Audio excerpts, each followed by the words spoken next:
మంచిది. దినాన దేవుని వాక్యంలో నుండి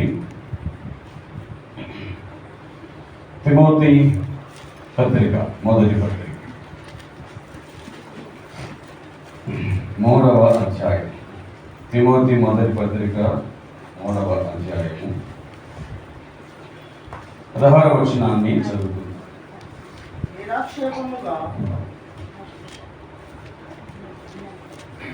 నిరాక్షేపముగా దైవ భక్తిని గూర్చిన మర్మము గొప్పదై ఉన్నది. ఆయన సశరీరుడుగా ప్రత్యక్షుడు అయ్యాడు. ఆత్మ విషయమున నీతిపరుడని తీర్పునందెను. దేవదూతలకు కనబడెను. రక్షకుడని జన్ములలో ప్రకటించబడెను. లోకమందు నమ్మబడెను. ఆరోహణుడై తేజోమయుడు అయ్యను. చిన్న ప్రార్థన. తండ్రి, మీకు స్తోత్రాలు. మాకు ఇచ్చిన ఈ కృపను బట్టి ఈ సన్నిధిలో నిలిచిలాగున ఈ వాక్యమును ధ్యానించడానికి ఇచ్చిన అవకాశం కొరకై నిన్ను కృతజ్ఞతాస్తుతులను చెల్లిస్తూ ఉన్నాను. ప్రతి మాటలో మీ సహాయాన్ని మాకు ఇచ్చి మీ వాక్య బలమును మాకు అనుగ్రహించి మహిమను పొందుమని ఆ ప్రభు అయిన క్రీస్తు పేట వేడుకొనుచున్నాము తండ్రి. ప్రియులారా, చదివిన ఈ వాక్య భాగము నందు దైవ భక్తిని గూర్చిన మర్మము గొప్పది అనే మాట ప్రస్తావించబడింది. భక్తిని గూర్చిన మర్మం అనే మాట చెప్పబడింది. భక్తిని గూర్చిన మర్మం. భక్తిని గూర్చిన మర్మమునకు ఆద్యుడు దేవుడే. భక్తిని గూర్చిన విషయాలన్నిటికీ ఆద్యుడు, కారకుడు, కర్త దేవుడే, మనిషి కాదు. కానీ మనుషులకు భక్తిని గూర్చిన మర్మం అర్థం కావట్లేదు. అంటే దేవుని గూర్చిన మర్మం అర్థం కావట్లేదు అని అర్థం. మనిషి దేవుని గూర్చి ఏమనుకుంటున్నాడు అంటే, దేవుడు నా కోసం బతకాలి అని అనుకుంటున్నాడు. అంటే దేవుడు నాకు ఈ పనులన్నీ చేసి పెట్టాలి. నా కష్టాలు ఉంటే దేవుడు నన్ను ఆదుకోవాలి. నాకు బాధలు ఉంటే అవన్నీ దేవుడు తీసేయాలి. నాకు చదువు రాకపోతే దేవుడు మంచి జ్ఞానం ఇవ్వాలి. చదువు అయిపోయిన తర్వాత మంచి ఉద్యోగం ఇవ్వాలి. ఉద్యోగం వచ్చిన తర్వాత మంచి సంబంధం కావాలి. పెళ్ళైన తర్వాత సంతానం కావాలి. అట్లా మనిషి తనకు కలిగినవన్నీ, అంటే తాను అనుకున్నవన్నీ దేవుడు తనకు ఇవ్వాలి అనేటువంటి ఆలోచనను కలిగి ఉన్నాడు. సరే, నువ్వు అడిగినవన్నీ దేవుడు నీకు ఇస్తాడు. ఇంతకు నువ్వు దేవుడికి ఏమి ఇస్తావు అంటే, ఏం కావాలంటే అది ఇస్తా. ఏం కావాలి? ఆయన మందిరానికి స్థలం కావాలంటే దాంట్లో కొంచెం డబ్బులు ఇస్తాను. ఆ మందిరమే కనుక కట్టుకుంటూ ఉంటే కనుక 4 కట్టల సిమెంట్ మూటలు ఇస్తాను. అవునా? ఇంకా ఏమైనా కావాలి అని అనుకుంటే మీటింగ్ పెడుతుంటే కనుక దానికి సహాయం చేస్తాను. ఇవి. అంతేగాని నేను దేవునికి లోబడి బతుకుతాను, ఇంతగా నాకు చేసిన దేవునికి నేను కూడా ఆయనకు సంపూర్ణ విధేయతను చూపిస్తాను అనే భావన మనిషిలో లేదు. ఎంతసేపు నా దేవుని యొద్ద నుంచి పొందాలి అనేటువంటి తాపత్రయం, తపన తప్ప దేవుడు తనకు అన్ని విషయాల్లో ఇచ్చేవాడిగా ఉండాలనేటువంటి ఆలోచన తప్ప, నేను దేవునికి లోబడి బ్రతకాలి, భక్తి అంటే ఇలా ఉండాలి అని నేను చూపించాలనే భావన మనిషికి లేనే. అంటే నేను నా ఇష్టానుసారంగా బతుకుతున్నా, దేవుడు మాత్రం మౌనంగా ఉండాలి. నేను ఎట్లయినా బతకొచ్చు, దాన్ని దేవుడు లెక్కలోనికి తీసుకోకూడదు అన్నమాట. నేనేం చేసినా, నేను అక్రమంగా సంపాదించిన, అక్రమ సంబంధాన్ని కలిగి ఉన్నా, దేవుడు నన్ను ఏమీ అనకూడదు. పైగా నన్ను కాపాడుతూ ఉండాలన్నమాట. అదే కదా మనుషుల యొక్క ఆలోచన. ఈ రోజులో మనుషులకు భక్తి లేదు అని చెప్పడానికి లేదు. మామూలు భక్తి ఉంది, పోటీ భక్తి ఉంది. కాబట్టి రకరకాలైన భక్తి మనిషికి ఉండనే ఉంది. భక్తి ఉంది కానీ భక్తికి తగినటువంటి శక్తి మాత్రం లేదు. ఏమిటా శక్తి అని అంటే, భక్తి మనుషుల మనస్సులను మార్చలేకపోతూ ఉంది. భక్తి మనుషుల మనస్సులను మార్చలేకపోతుంది. ఓ దొంగోడికి కూడా భక్తి ఉంది. దొంగతనానికి వెళ్లే ముందు దేవుడికే దండం పెట్టుకుంటాడు. నరహంతకుడికి భక్తి ఉంది. ఇది కనుక సక్సెస్ అయితే దేవుడా నేను నీకు ఇంత కానుకిస్తానని మొక్కుంటారు. వ్యభిచారులకు భక్తి ఉంది. వాళ్ళు కూడా అంత సక్సెస్ అయితే దేవుడికి మొక్కుకుంటారు. భక్తి లేని భూమి మీద ఎవడు లేడు. కానీ భక్తి మనుషుల బతుకులను మార్చట్లేదు. అది విచారకరమైనటువంటి విషయం. భక్తిని గురించి మనుషులకు అర్థమైంది ఏమిటి అని అంటే, నేను అక్రమం చేసినా సరే అది సక్రమమే, దేవుడు కూడా దానికి సహాయం చెయ్యాలి అనేటువంటి భావన. మర్డర్ చేసినోడు కూడా ఆ హియరింగ్ లాస్ట్ రోజున చివరిలో, దేవుడా నువ్వు నన్ను గనక గడ్డనేస్తే, నువ్వు నన్ను గనక శిక్షణని తప్పిస్తే నేను నీకు అది ఇస్తా, ఇది ఇస్తా, అది ఇస్తా అని ఎన్ని మొక్కుబడులు మొక్కుంటాడు. దేవుడా నేను చేసిన తప్పే, నాకు శిక్ష పడాల్సిందే, శిక్ష పడేటట్టుగా చెయ్యని అనుకునేవాడు ఎవడు లేడు. కాబట్టి భక్తి అనేటువంటిది కూడా మర్మమే. ఏమిటా మర్మం అంటే, భక్తికి ఆర్తుడైన దేవుని కోసం భక్తి నిమిత్తమై ఎంత దూరమైనా వెళ్తాం. భక్తి నిమిత్తమై ఎంత శ్రమనైనా అనుభవించడానికి సిద్ధపడ్డం అనేటువంటిది ఉందే, అది నిజభక్తి అనేటువంటి విషయాన్ని మనం గ్రహించాలి. సరే, నిరాక్షేపంగా దైవ భక్తిని గూర్చిన మర్మం గొప్పదై ఉన్నది అని రాయబడింది కదా. భక్తిని గూర్చిన మర్మం గొప్పదై ఉంది అని రాయబడిన తర్వాత ఆ భక్తి ఇలాంటిదని చెప్పాలి. కానీ ఎక్కడేమో రాయబడిందంటే, ఆయన సశరీరుడుగా ప్రత్యక్షుడయ్యను అని రాయబడి ఉంది. భక్తిని గూర్చిన మర్మం గొప్పదై ఉంది అని చెప్పిన తర్వాత ఆ భక్తి మర్మాన్ని గురించి చెప్పాలి. కానీ ఆయన అని రాయబడింది ఏమిటి? అది అని రాయబడి ఉంటే బాగుంది. ఆయన అని రాయబడి ఉంది అనగా భక్తికి కారకుడైనటువంటి వాడు, భక్తికి మూలమైనటువంటి వాడు దేవుడు. కాబట్టి భక్తి ఉందంటే దేవుడు ఉన్నాడు అని అర్థం. కాబట్టి ఆ భక్తికి కారకుడైన దేవుడు ఏమయ్యాడు అనగా, ఆయన సశరీరుడుగా ప్రత్యక్షుడు అయ్యను అని మాట రాయబడింది. దేవుడు శరీరమును దాల్చి ప్రత్యక్షమయ్యాడు అని దైవ గ్రంథం చెబుతుంది. దేవునికి స్తోత్రం. దేవుడు శరీరమును దాల్చి ప్రత్యక్షమయ్యాడు. సశరీరుడు అని ఆయనకు పేరు. అంటే ఆయన శరీరమును దాల్చినవాడు. ఆయన శరీరమును దాల్చినవాడు. జాగ్రత్తగా ఈ మాటలు సావధానంగా వినాలని మనవి. దేవుడు సశరీరుడుగా ఆయన ప్రత్యక్షుడు అయ్యాడు. భక్తికి ఆర్జుడైనటువంటి పరమాత్ముడు సశరీరుడు అయ్యాడు. ఇక్కడ ఒక ప్రశ్న, దేవుడు దేహాన్ని దాల్చగలడా అనేటువంటిది ప్రశ్న. దేవునికి శరీరం ఉంటుందా? దేవుడు శరీరాన్ని దాల్చగలడా? అసలు దేవుడు ఏంటి, శరీరాన్ని దాల్చడం ఏంటి అన్నటువంటిది ప్రశ్న. అయితే గ్రహించాల్సిన సంగతి ఏమిటంటే, ఈ శరీరానికి కారకుడు ఎవరు? ఈ శరీరానికి కారకుడు ఎవరు? దేవుడే. ఆదికాండం 2:7 దేవుడైన యెహోవా నేల మంటితో నరుని నిర్మించి వారి నాసికారంధ్రములలో జీవవాయువును వదలగా నరుడు జీవాత్మ. ఈ శరీరం నిర్మాణమునకు కారకుడు దేవుడు. ఈ శరీరాకృతికి కారకుడు దేవుడు. ఈ శరీర చలనములకు కారకుడు దేవుడు. ఈ శరీరం యొక్క జీవమునకు నిర్జీవమునకు కారకుడు దేవుడు. అవునా? ఈ శరీరాన్ని కలుగజేసిన వాడే దేవుడు. అటువంటిప్పుడు ఈ శరీరంలో ఆయన పాలు పొందడం అనేటువంటిది అది ఎట్లా సంభవం అవుతుంది? దీన్ని సృష్టించిన వాడు ఇందులో పారిభాగస్తులు కావడం గొప్ప సంగతే కాదు కదా. అది అన్యాయము కాదు, అది అక్రమము కాదు, అది దేవుడు చెయ్యకూడనిది కూడా కాదు. ఎందుకంటే ఈ శరీరాన్ని చేసింది ఎవరు? ఆయనే అయినప్పుడు ఇందులో పారిభాగస్తులు కావడంలో తప్పే ఉంది. ఆయన ఇందులో పారిభాగస్తులు అవుతున్నాడు అంటే ఏదో కారణం ఉంటుందనే కదా అర్థం. దేవుడు ఎట్లా జీవుడు అవుతాడంటే, జీవుడిని సృష్టించింది దేవుడు, జీవుని సృష్టించింది దేవుడు. ఎట్లా అయినా నేను దేహాన్ని దాలుస్తానంటే దేవుడికి అడ్డు చెప్పడానికి నువ్వెవరు? నేనెవరు?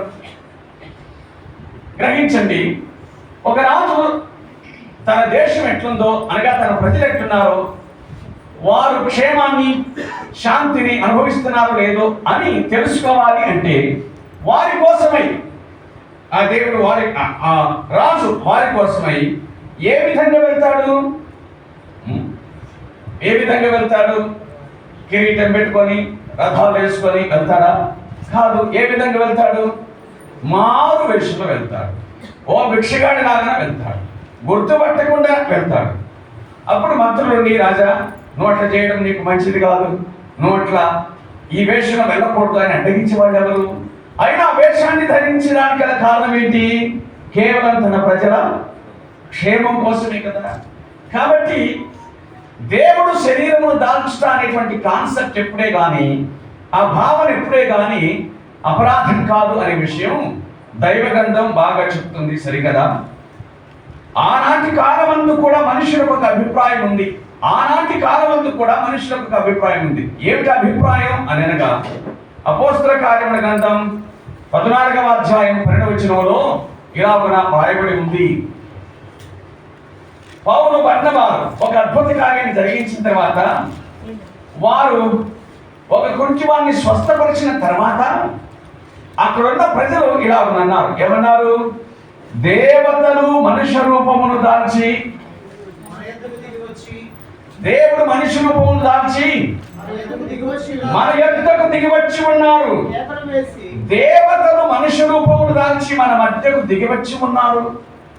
దేవతలు మనుష్య రూపమును దాల్చి శరీరమును దాల్చి ఈ భూమి మీదకి దిగివచ్చినారు అని చెప్తున్నారే, అవునా? ఎస్. మన సమాజంలో కూడా దేవుడు దేహాన్ని దాల్చాడు, శరీరమును దాల్చాడు అని, రకరకాలైన పశుపక్షాదుల శరీరమును దాల్చి రావటం అనేటువంటి కాన్సెప్ట్ ప్రస్తుత సమాజంలో కూడా ఉంది కదా. దేవతలు శరీరమును దాల్చి మన మధ్యకు దిగివచ్చి ఉన్నారు అని ఆ ప్రజలు అన్నారు. కాబట్టి ఇక్కడ ఒక ఆలోచన ఉంది, దేవుడు శరీరమును దాల్చగలడు అని. దేవుడు శరీరమును దాల్చగలడు. God can incarnate. దేవుడు శరీరమును దాల్చగలడు అనేటువంటి విషయం దేవుడి వాక్యం మనకు జ్ఞాపకం చేస్తారు. కాబట్టి తన ప్రజల నిమిత్తమై అనగా ప్రపంచంలో ఉన్న ప్రజల నిమిత్తమై వచ్చినటువంటి వాడు ఏ విధంగా రావాలి? మనుషుల కోసం వచ్చిన వాడు ఏ విధంగా రావాలి? ఇప్పుడు ఈ మాటలన్నీ తెలుగులో పెట్టున్నాం. అదే తమిళంలో చెప్తే ఇక్కడ ఎవరు కూర్చుంటారు? ఎవరు కూర్చోలేరు. అర్థం కాని భాషలో చెప్తే, ఒరే భాషలో మాట్లాడుతుంటే ఏం అర్థం అవుతుంది? ఏమీ అర్థం కాదు. ఒక మనిషిగా వచ్చిన తనకు తెలియని భాషతో మాట్లాడితే మనం అంగీకరించలేమే. ఒక మనిషిగా వచ్చినను తెలియని భాషలో మాట్లాడితే మనం అంగీకరించలేమే, ఆస్వాదించలేమే. ఫలాని వ్యక్తి వచ్చి ఇప్పుడు దేవుని వాక్యాన్ని చెప్తాడంటే ఏ వ్యక్తి అని మనం ఎదురు చూస్తాం. అక్కడ కాకుండా ఒక క్రూర మృగములాగా, ఒక సింహంలాగా వస్తే కనుక కూర్చోండి నేను చెప్తానంటే మనం కూర్చోగలమా? కూర్చోలేమే. మన భాష మాట్లాడినా ఆ క్రూర మృగం దగ్గర మనం కూర్చోలేము. మనిషిగా వచ్చి మన భాష మాట్లాడకపోయినా మనిషి దగ్గర మనం ఉండము. కాబట్టి మన కోసం వచ్చేవాడు మనలాంటి వాడై ఉండాలి, మన భాష మాట్లాడగలిగిన వాడై ఉండాలి, మనతో కలిసి సహవాసం చేయగలిగిన వాడై ఉండాలి. అప్పుడే మనం అంగీకరించగలం కదా. కాబట్టి తన సృష్టి విమోచన కొరకు, తన సృష్టి పాప క్షమాపణ నిమిత్తమై, తన ప్రజల క్షేమం నిమిత్తమై భూమి మీదకి దిగి వచ్చిన పరమాత్ముడు సహా ఆయన మానవ శరీరమును దాల్చి భూమి మీదకి దిగి రావడం అది అసంభవమైనటువంటి సంఘటన ఏమి కానే కాదు అని న్యాయంగా ఆలోచించితే మనకు ద్యోతకం అవుతుంది, అర్థమవుతుంది. దేవుడు శరీరమును దాల్చెను అనే విషయం దైవ గ్రంథం జ్ఞాపకం చేస్తుంది. దేవుడు శరీరమును దాల్చుతాడు.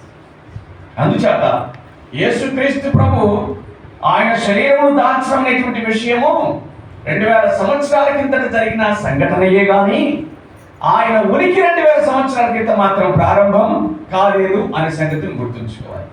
ఆయన దేహమును దాల్చి ఆయన దేహ వయస్సే కానీ ఆయన వయస్సు మాత్రం 2000 సంవత్సరాలు కానే కాదు.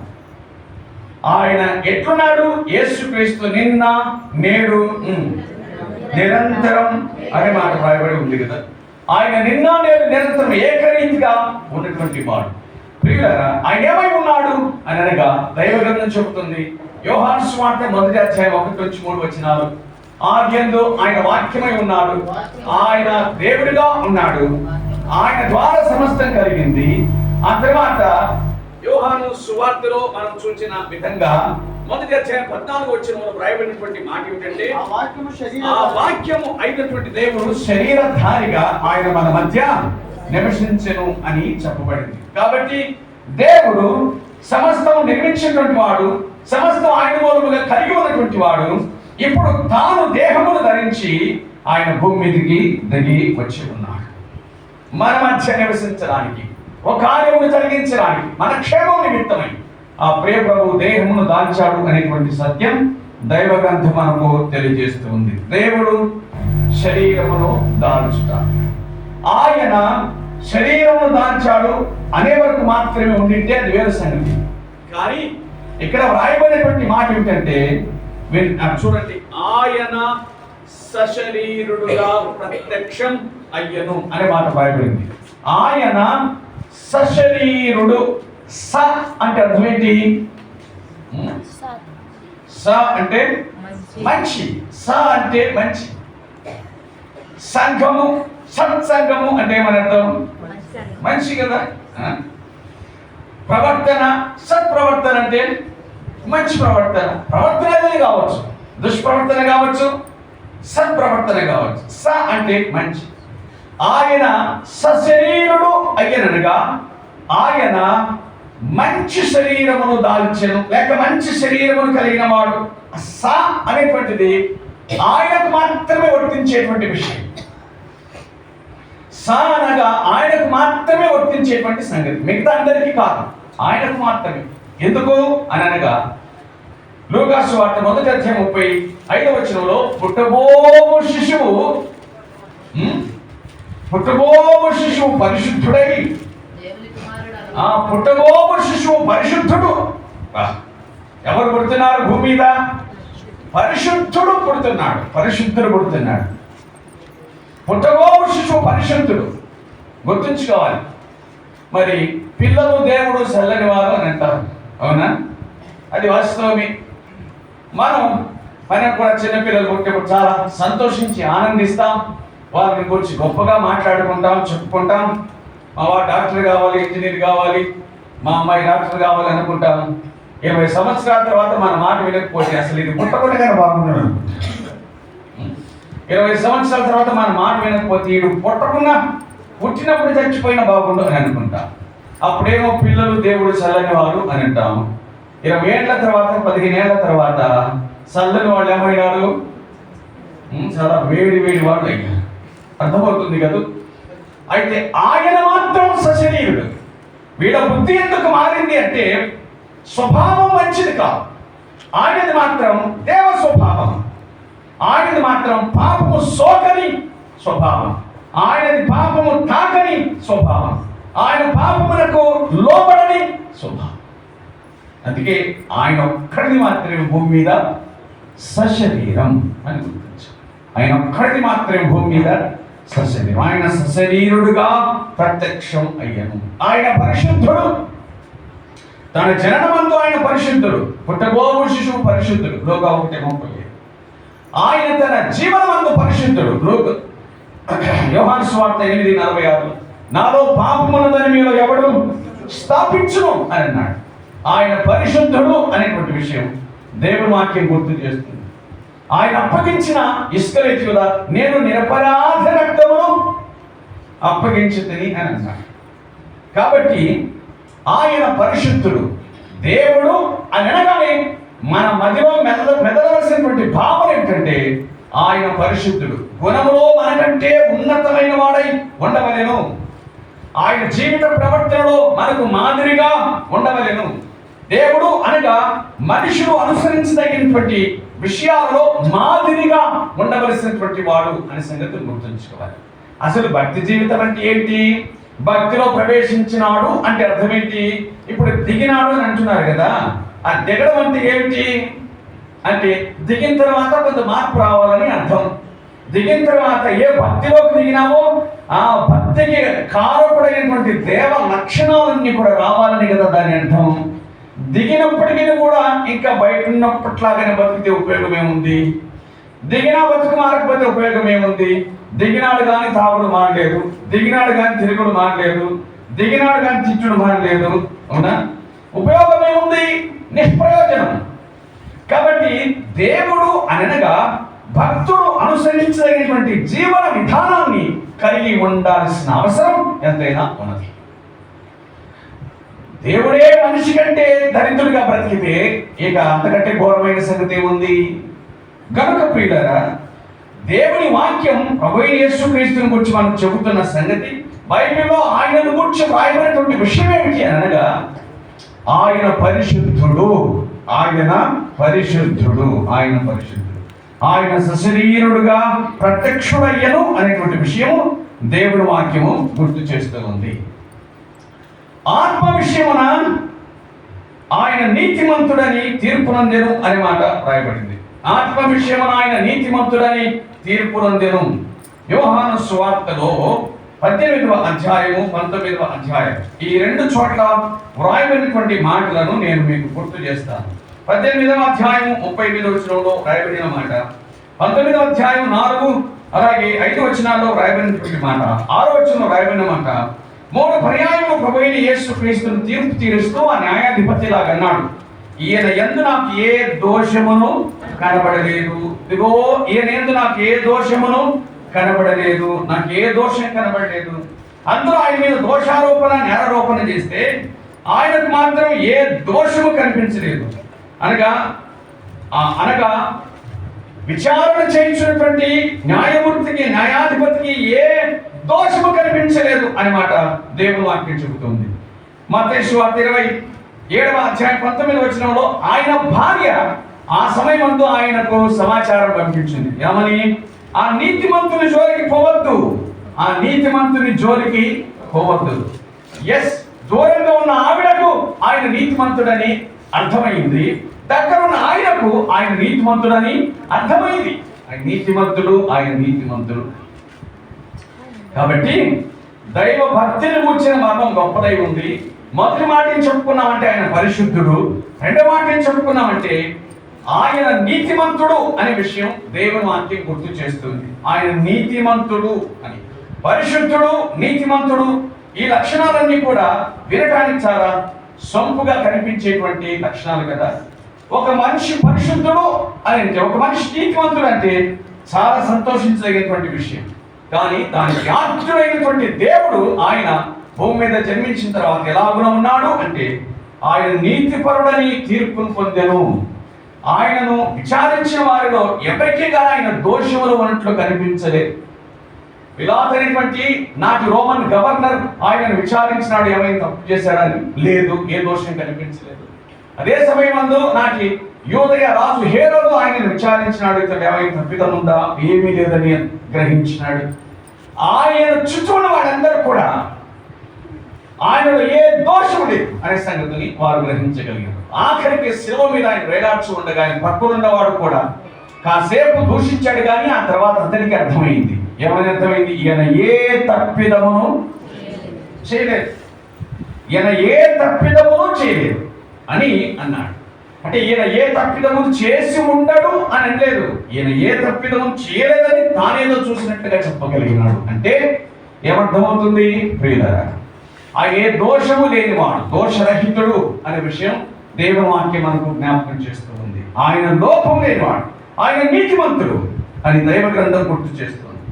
తర్వాత ఆయన దేవదూతలకు అగుపడెను అని, ఆయన జన్మించినప్పుడు దేవదూతలు గానం చేశారు. ఏమని? సర్వోన్నతమైన స్థలములలో దేవునికి మహిమ, ఆయనకు ఇష్టమైన మనుష్యులకు భూమి మీద సమాధానం అని వారు పాటలు పాడారు. ఆయన జన్మించినప్పుడు దేవదూతలే ఆయన జనన ప్రకటన చేసినారు. అలాగే ఆయన పరిచర్యలో కూడా దేవదూతలు వచ్చి ఆయనకు పరిచర్య చేసిరని ఆయన పరిచర్య ప్రారంభంలో ఆ మాట రాయబడి ఉంది. మత్తయి సువార్త 4వ అధ్యాయం 11వ వచనం. ఆ తర్వాత ఆయన తన పరిచర్యలోని ఆఖరి దినములలో తన ప్రాణం మరణమగునంతగా బాధను అనుభవిస్తూ ఉండగా దేవదూతలు వచ్చి పరిచర్య చేసిరి అని మాట చెప్పబడింది. ఆయన దేవదూతలకు కనబడెను అని మాట. తర్వాత ఆయన రక్షకుడని జనములలో ప్రకటించబడెను అని రాయబడింది. ఎవరు ఆయన?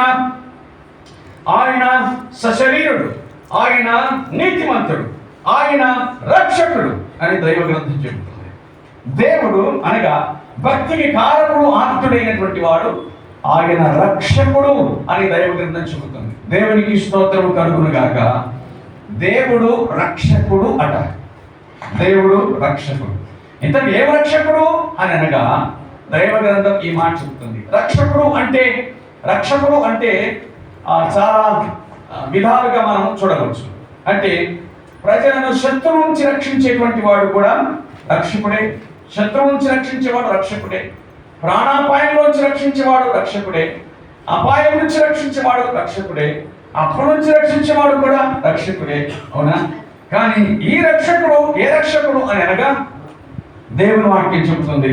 మత్తయి సువార్త 1వ అధ్యాయం 21వ వచనంలో రాయబడినటువంటి మాట, ఆయన ప్రజలను వారి పాపముల నుండి ఆయనే తన ప్రజలను వారి పాపముల నుండి ఆయనే రక్షించును కనుక ఆయనకు యేసు అను పేరు పెట్టబడును అనే మాట చూడగలుగుతాడు. ఆయన రక్షకుడు. యేసు అనగా రక్షకుడు అని అర్థం. ఇంతకు దేని నుంచి రక్షిస్తాడు ఆయన? జాగ్రత్తగా వినాలి. దేని నుంచి రక్షిస్తాడు అని అంటే ఆయన పాపము నుండి రక్షిస్తాడు. ప్రియులారా, వింటున్నారా? ఈ రక్షకుడు భూమి మీదకి రాలేదు. అవునా? ప్రభువు యేసుక్రీస్తు జన్మించేంత వరకు ఈ రక్షకుడు భూమి మీదకి రాలేదు. ఇంకెవరు వచ్చారు అని అంటే మిగతావన్నీ జరిగించగలిగిన వాడు వచ్చారు. కానీ రాజులను జయించగలిగిన రాజులు వచ్చారు. రాజులను సహా జయించగలిగిన చక్రవర్తులు వచ్చారు. అవునా? రాజ్యాలను మార్చగలిగిన వారు వచ్చారు. కానీ పాపాన్ని తీసివేసి మనసును మార్చగలిగిన వారు మాత్రం భూమి మీదకి రాలేదు. అంచేతనే ఆయన పాపుల రక్షకుడు, పాపము నుంచి విడిపించుటకు రక్షించుటకు ఆయన సమర్థుడు అనేటువంటి విషయం దేవుని గ్రంథం మనకు జ్ఞాపకం చేస్తూ ఉంది. మనిషికి ఏ రక్షకుడు దొరకలేదు అని అంటే పాపము నుండి విమోచించే రక్షకుడు మనిషికి దొరకలేదు. పాపుల రక్షకుడు దొరకలేదు. శత్రువు నుంచి రక్షించే రక్షకుడు దొరికి ఉన్నాడు. అపాయం నుంచి, రోగం నుంచి రక్షించే రక్షకుడు వైద్యుడు దొరికి ఉంటాడు. కానీ పాపం నుంచి రక్షించేటువంటి రక్షకుడు మాత్రం భూమి మీద దొరకలేదు అనే విషయం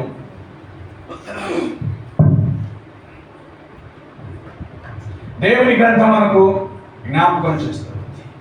కాబట్టి ఈయన రక్షకుడు, పాపం నుండి రక్షించు రక్షకుడు. జాగ్రత్తగా వినండి. పాపము నుండి రక్షించడం ఏంటండి అనగా మనిషి సమస్య ఏమిటి అని అంటే పాపమే. మనిషి సమస్య పాపం. ఈ భూమి మీద ఏ దేశమైనా సరే మనుషుల సమస్య ఏమిటంటే పాపం అనేటువంటి సమస్య. ఏమిటి పాపం అనగా ఆజ్ఞాతిక్రమం, దేవుని గీతను దాటడం ఆజ్ఞాతిక్రమము అని దైవ గ్రంథం చెబుతుంది. ప్రపంచమంతటా ఉన్నటువంటి పాపం ఏమిటి? 2 మాటలు చెప్పవచ్చు. అది మొదటిది అక్రమ సంపాదన, రెండవది అక్రమ సంబంధం. అంతే. పాపాన్ని గురించి చెప్పాల్సి వస్తే కనుక విశ్వవ్యాప్తంగా ప్రపంచమంతటా ఉన్నటువంటి పాపాన్ని 2 మాటలు చెప్పాల్సి వస్తే ఒకటి అక్రమ సంపాదన, అవినీతి, రెండవది అక్రమ సంబంధాలు. అంతే. కాబట్టి మనుషుల యొక్క పాపం నుండి విడిపించడానికి ఆయన వచ్చాడు. విడిపించకపోతే ఏం జరుగుతుంది అంటే పాపం వలన వచ్చు ఫలం లేక జీతము మరణం. మరణం అంటే సాధారణమైన మరణము కాదు. పాపం వలన వచ్చే జీతం మరణం అంటే దైవ గ్రంథం దానికి వివరణ చెప్పింది. ప్రకటన గ్రంథం 21వ అధ్యాయం 8వ వచనంలో ఆ మరణం ఏమిటి అనగా అది 2వ మరణం అని వ్రాయబడింది. 2వ మరణము అంటే ఏమిటంటే అగ్ని గంధకములతో మండు గుండము అని చెప్పబడింది. కాబట్టి ప్రతిదానికి శిక్ష ఉన్నట్లుగా పాపమునకు శిక్ష ఉంది. పాపమునకు శిక్ష ఉంది. దాని సమాజంలో ఇట్లంటారు, కర్మ సిద్ధాంతం అని అంటారు. నువ్వేం చేస్తావు అది నీకు చేయబడుతుంది అని. కానీ ఈ భూమి మీద మనిషి ఏం చేస్తాడో దానికి తగినట్లుగా చేయబడకపోయినా ఈ భూమి మీద ఒక మనిషి తన పాపములకు తగిన శిక్షను సరిగ్గా అనుభవించడం లేదు అని మనకు బాగా అర్థమవుతుంది. అవునా? నిజమది. ఒక అవినీతి పరునికి తగిన శిక్ష పడుతుందా? లేదే. అక్రమంగా సంపాదించే వారికి తగిన శిక్ష పడుతుందా? లేదే. అక్రమ సంబంధాల్లో బతికే వారికి తగిన శిక్ష పడుతుందా? లేదే. లేక నరహత్య జరిగించే వారికి ఏమైనా శిక్ష పడుతుందా? లేదే. ఎందుకంటే మనుషులు మనిషిని మేనేజ్ చేసి శిక్ష నుండి తప్పించుకుంటున్నారు. చట్టాలు లేవని కాదు, శిక్షణ పడట్లేదు అన్నమాట. చట్టాలు లేవని కాదు, శిక్షణ పడట్లేదు. ఎందుకంటే మనిషిని మేనేజ్ చేయగలుగుతున్నాడు. ఎట్లా మేనేజ్ చేయగలుగుతున్నాడు అంటే మనుషులందరూ ఒకే స్వభావాన్ని కలిగిన వారు. ఏమిటా స్వభావం? పాపం అనేటువంటి స్వభావం. అవునా? ఇందాక చెప్పుకున్నాం, ఒకటి అక్రమ సంపాదన అని, అవునా, రెండవది అక్రమ సంబంధాలని. కాబట్టి అక్రమ సంపాదనకు లొంగని మనుషులు కనిపించట్లేదు సమాజంలో. తన కేసును కొట్టివేయడానికి న్యాయమూర్తులకు సహా లంచాలు ఇస్తూ ఉన్నారు. అటువంటి వార్తలు కూడా మనం వింటూ ఉన్నాం. న్యాయమూర్తులే ఈ సమాజంలో గొప్పవాలనుకుంటే వారిలో కూడా మనము లోపములను చూడగలుగుతున్నాము. వారిలో కూడా ధనాపేక్షను, అవినీతిని చూడగలుగుతున్నాం. లాస్ట్కి వాళ్లే కామెంట్ చేయాల్సి వస్తుంది, న్యాయమూర్తులేమి దేవతలు కాదని వాళ్ళే చెప్పుకుంటున్నారు. కాబట్టి ఎక్కడ చూసినా మనకు కనిపించింది ఏమిటంటే పాపం పాపం పాపం. మరి దాని నుంచి విమోచన లేదా? ఉంది. అయితే దైవ సంబంధమైన విమోచన కాకుండా మనిషి సొంతగా ప్రయత్నం చేయడం ప్రారంభం చేశాడు అన్నమాట. దైవ సంబంధమైన విమోచన కాదు, సొంతంగా ప్రారంభం చేశాడు. ఇప్పుడు సొంతంగా చదువు నేర్చుకోవచ్చు, నిజమే. స్కూల్ పిల్లలు చదివే లాంటి చదివే కూడా చదవచ్చు, కానీ ఏముండదు, నీకు సర్టిఫికెట్ ఉండదు. అవునా? వాళ్ళ చదివే నీకు రావచ్చు, కానీ అది అఫీషియల్ చదువు కాదు, సర్టిఫికెట్ ఉండదు. సరే, ఉండకపోతే నా ప్రయోజనం నెరవేరుతుంది కదా అనుకోవచ్చు. అది భూమి మీద కాబట్టి సరిపోతుంది. పిల్లరా, భూమి మీదనే ఒక కార్యక్రమానికి ఒక పద్ధతి ఉంది. చదవాలంటే తప్పనిసరిగా స్కూల్కే వెళ్ళాలి. ఆ పిల్లలు మాస్టర్ గారి పిల్లలైనా సరే ఇంకొక మనిషి దగ్గర చదువు కోసం వెళ్ళాల్సిందే కదా. భూమి మీద చట్టం మనకు కనబడుతుంది. అలాగే పాప క్షమాపణకు చట్టం ఉంది అని దేవుని వాక్యం మనకు జ్ఞాపకం చేస్తుంది. పాప క్షమాపణ కూడా చట్టం ఉంటుంది, అది దైవ చట్టం. ఏమిటా చట్టం అనగా దేవుని వాక్యం ఎలాగున చెబుతూ ఉంది. హెబ్రీ పత్రిక 9వ అధ్యాయం 22వ వచనంలో, ఏలయనగా ధర్మశాస్త్ర ప్రకారం సమస్త వస్తువులు రక్తం చేత శుద్ధి చేయబడును. ఏలయనగా సమస్త వస్తువులు ధర్మశాస్త్రము ప్రకారం సమస్త వస్తువులు రక్తం చేత శుద్ధి చేయబడును అనే మాట కనబడుతుంది కదా. అంటే సమస్త వస్తువులను శుద్ధి చేయగలిగింది, సమస్తానికి శాంతిని ప్రసాదించగలిగింది కేవలం రక్తము. అది చట్ట ప్రకారం, అకార్డింగ్ టు ద లా, ధర్మశాస్త్ర ప్రకారం అని వ్రాయబడింది. భూమి మీద ఏ సమస్యకైనా పరిష్కారం కనుక్కోవాలి అని అంటే, దేశాలు సమస్యకు పరిష్కారాన్ని కనుక్కోవాలంటే చట్టాన్ని ఆశ్రయిస్తాయి. లేక రకరకాలైన సమస్యలు, అది పాలన సమస్య కానీ, అది చట్ట సంబంధమైన సమస్య కానీ, అది కోర్టు సంబంధమైన సమస్య కానీ, శాసన సంబంధమైన సమస్య కానీ, సమస్యలన్నీ పరిష్కరించుకోవాలంటే ఎక్కడికి వెళ్తారంటే చట్టం ఏం చెబుతుంది, రాజ్యాంగం ఏం చెబుతుందని దాని దగ్గరికి వెళ్తారు. అది ఏం చెబుతుందో దాని ప్రకారంగా సమస్యలను తీర్చుకుంటారు. ఓ పోలీస్ స్టేషన్లో చట్టం, అలాగే కోర్టులో చట్టం, శాసనసభలో చట్టం, సమాజంలో చట్టం, రోడ్డు మీదకి వెళ్తే చట్టం. ఎటు వెళ్ళాలి? రోడ్డు మీద వెళ్తే లెఫ్ట్ సైడ్ పోవాలి, చట్టం. ఎటు చూసినా చట్టమే. ప్రతి వ్యవస్థలో చట్ట ప్రకారం సమస్తం జరగాలి. పాప క్షమాపణ కూడా చట్ట ప్రకారమే జరగాలి. మతానికి ఒక రకమైనటువంటి పాప క్షమాపణ అంగీకరించబడదు అని గుర్తుంచుకోవాలి. ఎందుకు అని అంటే, ఏ మతమైనా ఏ కులమైనా అందరూ ఒకే స్కూల్లో చదువుతున్నారు, అందరికి ఒకే చట్టం వర్తిస్తుంది. ఏ మతమైనా ఏ కులమైనా అందరూ స్టేషన్కి వెళ్తే ఒకే చట్టం వర్తిస్తుంది. ఏ వ్యక్తి అయినా ఏ రోగంతో ఉన్నప్పటికీ కూడా హాస్పిటల్కి వెళ్తే ఒకే వైద్యం వర్తిస్తుంది. మతానికి ఒక వైద్యం ఉండదు, మతానికి ఒక ఇంజెక్షన్ ఉండదే. చట్టం ఒకటే. ప్రపంచంలో ఎక్కడికి వెళ్ళినా చట్టం ఒకటే. పాపక్షమాపణ విషయంలో కూడా చట్టం ఒకటే. పాపక్షమాపణ విషయంలో కూడా చట్టం ఒకటే. ఈ ఫ్యాన్లు ఏ దేశంలో జరిగిన చట్టం మాత్రం ఒకటే. ఈ లైట్లు ఏ దేశంలో వెలిగిన చట్టం మాత్రం ఒకటే. ఈ మైక్ ఏ దేశంలో పనిచేసిన చట్టం మాత్రం ఒకటే. అంతే. విశ్వవ్యాప్తంగా మనకు కనిపించేది ఏమిటంటే చట్టం అంతా కూడా ఏకం, చట్టం అంతా కూడా ఒకటే. కాబట్టి పాప క్షమాపణ విషయంలో కూడా చట్టం అంతా ఒకటే. ఏమిటా చట్టం? ఏదైనా ధర్మశాస్త్రం ప్రకారం సమస్త వస్తువు రక్తం చేత శుద్ధి, రక్తం చిందించకుండా పాప క్షమాపణ కలగదని చాలా సామాన్యంగా సింపుల్ గా చెప్పవచ్చును. అంటే అది ఎట్లా సాధ్యం అనగా దైవ గ్రంథం మనకు సంగతిని గుర్తు చేసింది. అదే పాప క్షమాపణ నిమిత్తమై పశుపక్షాదులను బలిగా అర్పించుతారు. ఇది బైబిల్లో ఉన్న విషయమేనా అంటే బైబిల్లో ఉన్న సంగతే, కానీ సమాజంలో కూడా మనం చూడగలుగుతున్నాం. ఏంటి చూడగలుగుతున్నాం అంటే గ్రామ శాంతి నిమిత్తమై ఒక జంతువును అర్పించుట, కుటుంబ శాంతి నిమిత్తమై ఒక జంతువును అర్పించుట నేడు సమాజంలో మనం చూస్తున్నటువంటి సంగతులే కదా. పైగా ఇది చాలా ఆర్భాటంగాను ఘనంగాను గొప్పగాను చేసేటువంటి వ్యవహారమే కదా. ఓ పొట్టేలు దేవుడికి అర్పించడం అనే పేరు మీద జరిగేదేమిటి అంటే బలి. దేనికోసం? మా ఇంటి శాంతి కోసం. నాకేం బాగలేదు, అందరికీ రకరకాలైన సమస్యలు ఉన్నాయి కాబట్టి ఒకసారి దేవుడికి బలి అర్పించితే ఆయన ఏమైనా ఈ రక్తాన్ని చూసి శాంతించి మాకు నెమ్మదిని క్షేమాన్ని కలిగిస్తాడు అనేటువంటి భావన కదా.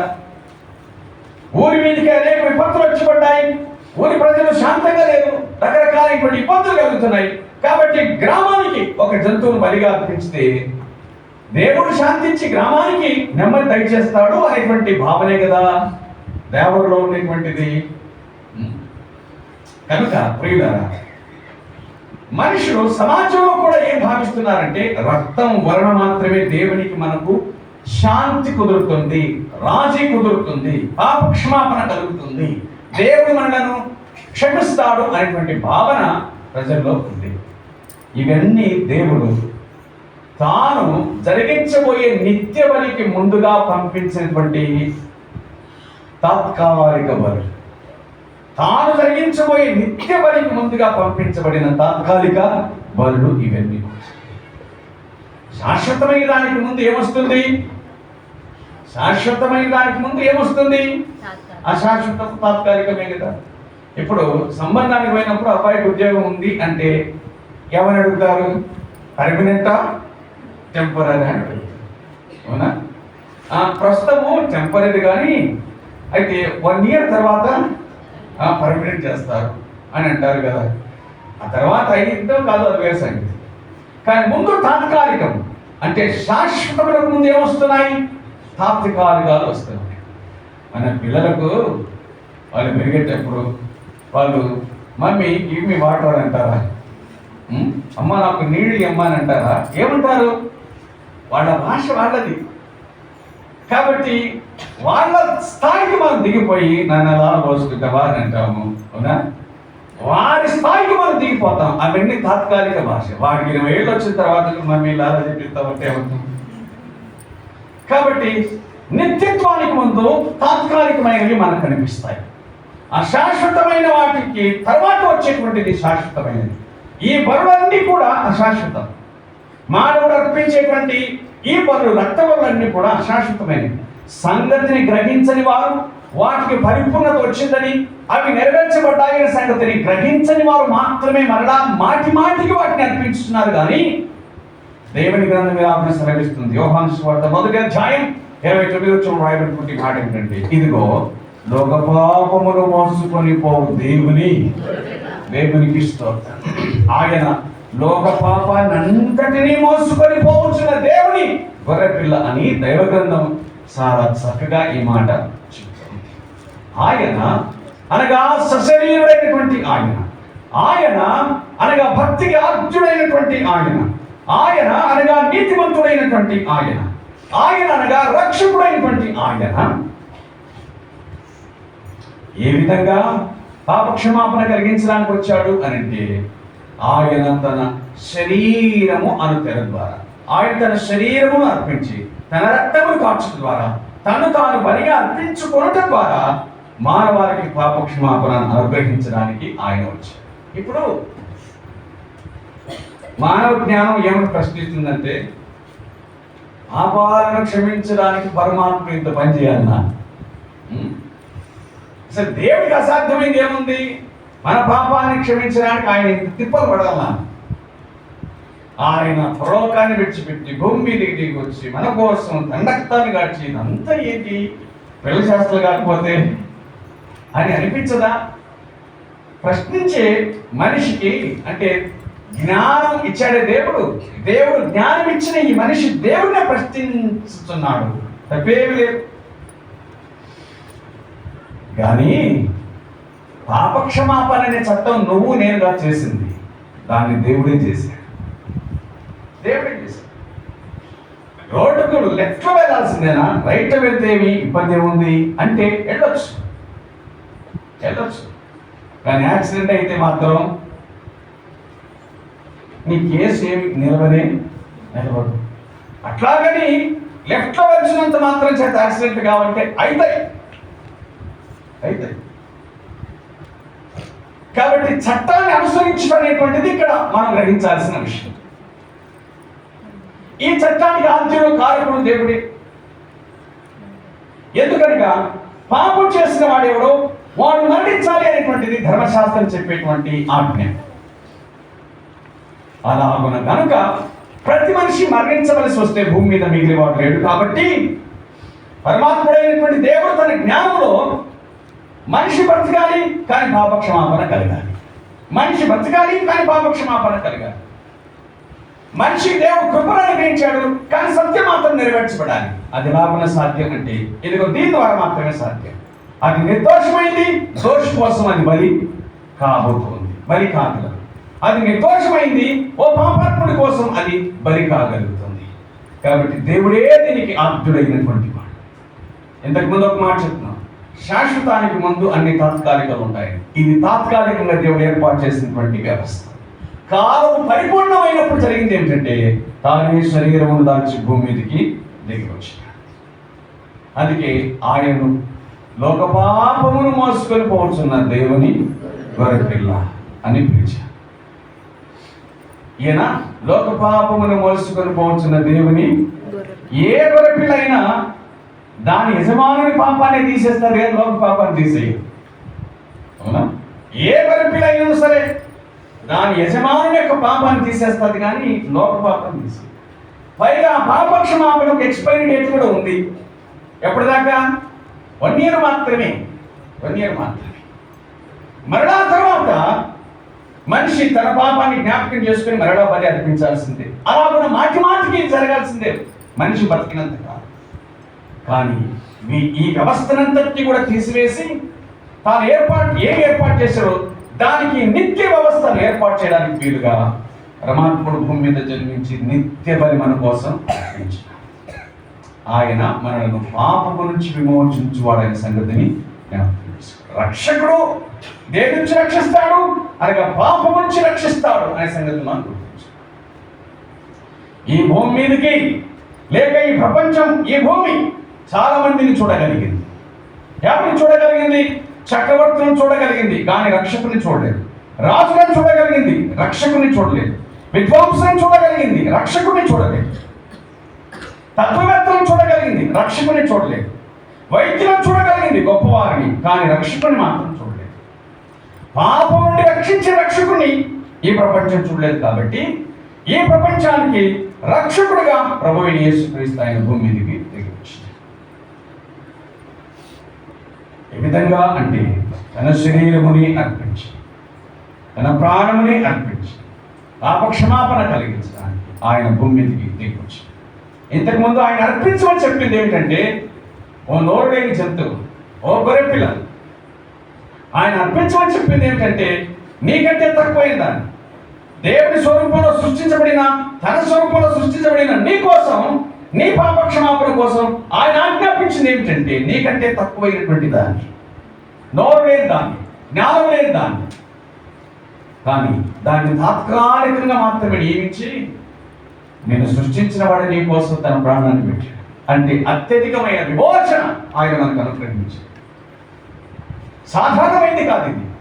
మనం సృష్టించిన వాడే ఈ శరీరం అందు పారిభాగస్తుడై ఈ దేహాలన్నిటిని కూడా ధన్యం చేయడానికి వీలుగా ఆయన తన దేహాన్ని సిలువలో మన కొరకు అప్పగించాడు. అందుకే మన దేహాలు ధన్యమైనవి అని బైబిల్ ప్రకారంగా అర్థమవుతుంది. ఎందుకంటే వీటి సృష్టికర్త ఇందులో పారిభాగస్తుడు అయ్యాడు. ప్రియులారా, సోదరి సోదరు, ఆయన రక్షకుడని జనములలో ప్రకటించబడి, ఆయన జన్మించినప్పుడు ప్రకటించబడిన వార్త ఏమిటంటే ప్రజలందరికీ కలగబోయే మహా సంతోషకరమైన సువార్తమానం. ఏమిటది? రక్షకుడు నేడు మీకోసం. రక్షకుడు పుట్టాడు. రక్షకుడు పుట్టాడు. ఆయన రక్షకుడు. ఏ రక్షకుడు అనగా యోహాను సువార్త 4వ అధ్యాయంలో రాయబడినటువంటి మాట ఏంటంటే ఈయన నిజముగా లోకరక్షకుడు అని మేము నమ్మి తెలుసుకున్నాము అని మాటను వారు ఉపయోగించారు. యోహాను సువార్త 4వ అధ్యాయము, యోహాను సువార్త 4వ అధ్యాయము 42వ వచనంలో రాయబడిన మాట, మా మట్టుకు మేము విని ఈయన నిజముగా లోకరక్షకుడని తెలుసుకొని నమ్ముచున్నా. ఊరికి నమ్మటం కాదు, తెలుసుకొని నమ్ముచున్నా. ఈయన లోకరక్షకుడు. నేడు రక్షకుడు మీకోసం వచ్చాడు. ఈయన లోకరక్షకుడు. ఆయన రక్షకుడని జనములలో ప్రకటించాడు. కాబట్టి అనేక మంది ఆయన దగ్గరికి వచ్చారు. దేనికోసం వచ్చారు? పాప క్షమాపణ కోసం వచ్చారు. కొందరు రోగుల కోసం వచ్చారు, బాగుపడ్డారు. మరికొందరు పాప క్షమాపణ నిమిత్తమే వచ్చారు. వారిని కూడా ఆయన క్షమించాడు. ఏ విధంగా క్షమించాడు? నీ పాపమును క్షమించబడిన కాకుండా నీ పాపం క్షమించబడి ఉన్నవి అని అన్నాడు. సమాధానం గంధానిపై వెళ్ళు, నీ పాపాలు క్షమించబడ్డాయి అని అన్నాడు. అరే, మా చేత పాపాన్ని క్షమించడే, మరి ప్రాణం పెట్టాల్సిన అవసరం ఏమొచ్చింది? మాట చేతనే పాప క్షమాపణ సాధ్యమైనప్పుడు ప్రాణం మీద తెచ్చుకోవాల్సిన అవసరం ఏమొచ్చింది అంటే రాబోయే దానిని దృష్టిలో ఉంచుకొని వీరందరికీ పాప క్షమాపణను కలిగించినాడు. ఏంటి? దేని నిమిత్తమై తాను పాప క్షమాపణ పెట్టడానికి కలిగించడానికి తన ప్రాణం పెట్టబోతున్నాడో ఆ కార్యం మీద ఆధారపడి వీరందరి పాపమును ఆయన క్షమించినాడు. అనగా దాని అర్థం ఏంటంటే నీ పాపములు క్షమించబడి ఉన్నవి అని చెప్పిన ప్రతిసారి ఆయన వారి పాపములన్నింటినీ దాని మీద వేసుకున్నాడు.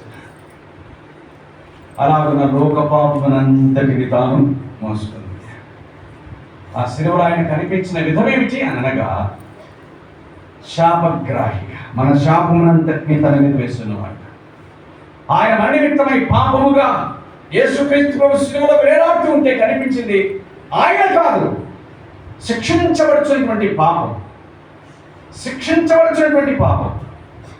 కనిపించింది. మన పాపం మనకు ఆయన మన పాపం మనంతటినీ తన శరీరం అందు భరించిన హేతు చేత మనకు పాప క్షమాపణ. ఆయన రక్షకుడు. ఆయన రక్షకుడు. ఇప్పుడు కూడా ప్రకటించాల్సిన సంగతి ఏమిటంటే అది రక్షకుడని జనములో ప్రకటించబడను. ఇప్పటికీ ప్రకటించవలసిన శ్రేష్టమైన సంగతి ఏమిటంటే రక్షకుడు అని. జాగ్రత్తగా వినండి. ఆయనను గురించి ప్రకటించాల్సిన తరవేదైనా సరే ప్రకటించాల్సింది ఏంటంటే రక్షకుడు అని మాత్రమే ప్రకటించాలి. అదే ప్రాముఖ్యమైన సంగతి. దానికోసమే ఆయన వచ్చాడు. ఆయన స్వస్థపరచువాడు.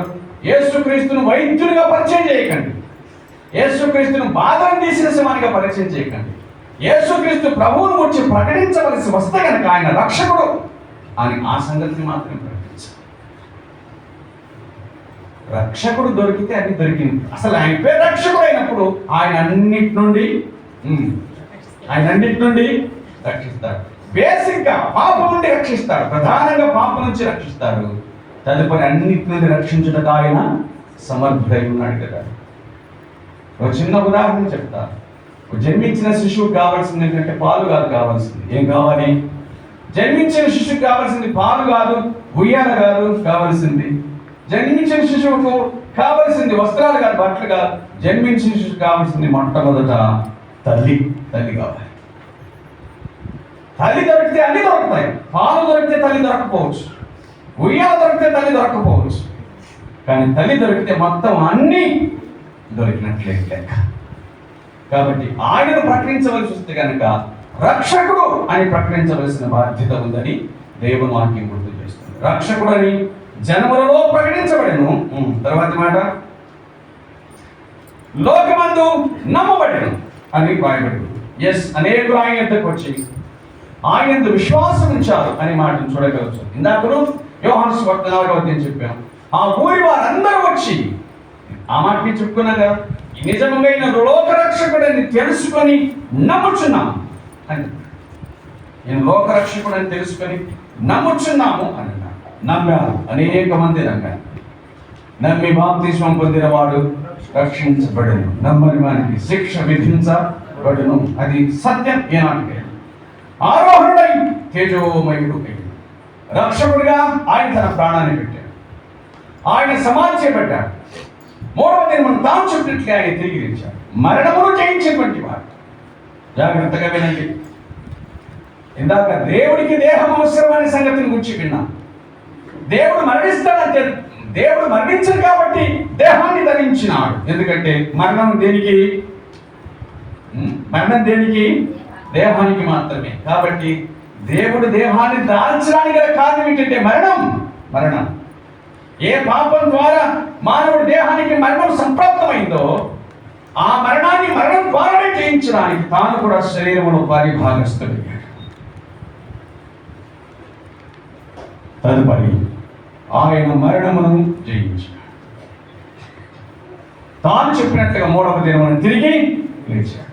ప్రపంచంలో అందరి సమాధులు మూయబడి ఉండగా తెరవబడిన ఏకైక సమాధి యేసు క్రీస్తు సమాధి.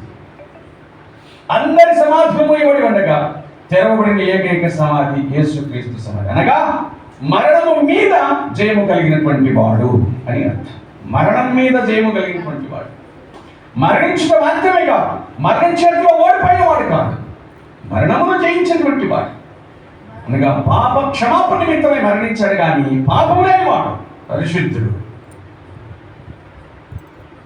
పాపులను నీతివంతులుగా తీర్చుటకు మరణించాడు, శిక్షను అనుభవించాడు, కానీ అలాగే అంతరించిన వాడు కాదు. శిక్షను అనుభవించాడే కానీ అంతరించిన వాడు కాదు. తాను చెప్పినట్టుగా తిరిగి లేచాడు.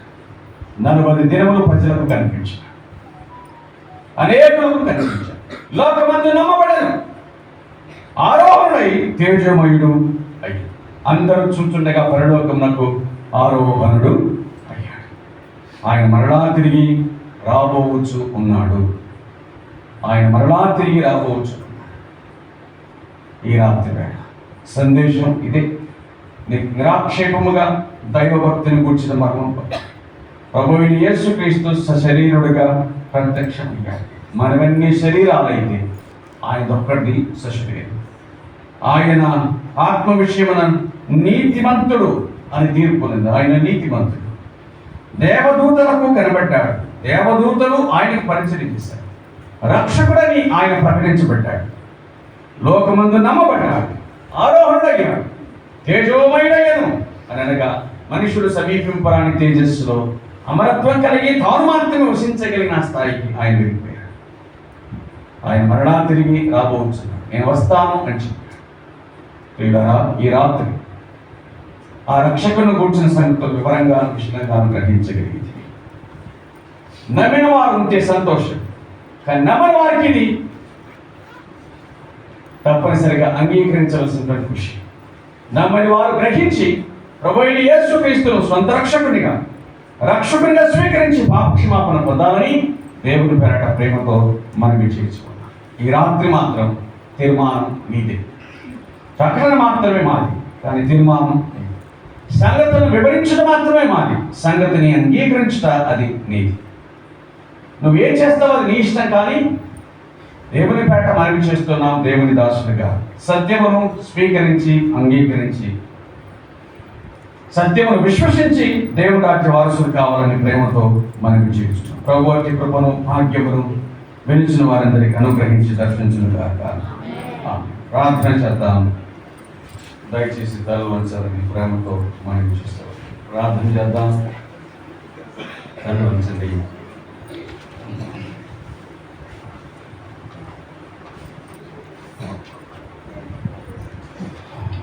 ఈ రాత్రి వేళ ప్రభువును గురించిన స్వర్తమానాన్ని విన్నాం. కానీ మీరు అంగీకరించాలని ప్రేమతో మనం చేస్తాం, స్వీకరించాలని ప్రేమతో మనం చేస్తాం. ఇంకా పాపక్షమాపణ పొందచ్చు, జీవితాన్ని ప్రభువులకు అప్పగించు, ప్రభువాన్ని కరుణించు అని ప్రభువును క్షమాపణ పొందవలసిందిగా ప్రేమతో మనం చేస్తాం.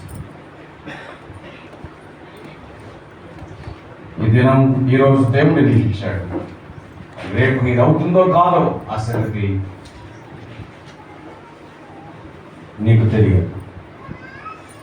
అంచేత ప్రభువాన్ని కరుణించు, దర్శించు అని చెప్పి అడిగి ప్రభువునకు నేను అప్పగించుకోవాల్సిందిగా మనం చూస్తాం.